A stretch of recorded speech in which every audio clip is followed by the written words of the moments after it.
abroad ka? Alam mo, kapag mag-abroad ka, dapat buo at malakas ang loob mo.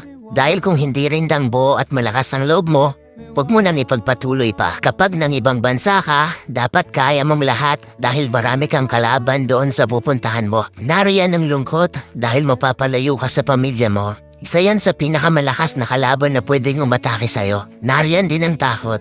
Takot at pagkabalisa kung maayos ba ang lugar na mapupuntahan mo. Maaari ka ring panghinaan ng loob dahil tanging sarili mo lang ang tutulong sa'yo sa oras ng pangangailangan mo. Pwede ka ding ma-depress dahil sa sobrang daming problema na darating sa'yo at lalo na hindi mo pa kasama ang pamilya mo sa tabi mo. Pagkawala ng pag-asa na makakamit mo pa ba ang pangarap mo dahil kulang pa ang panggastos mo kaysa sa sinasahod mo.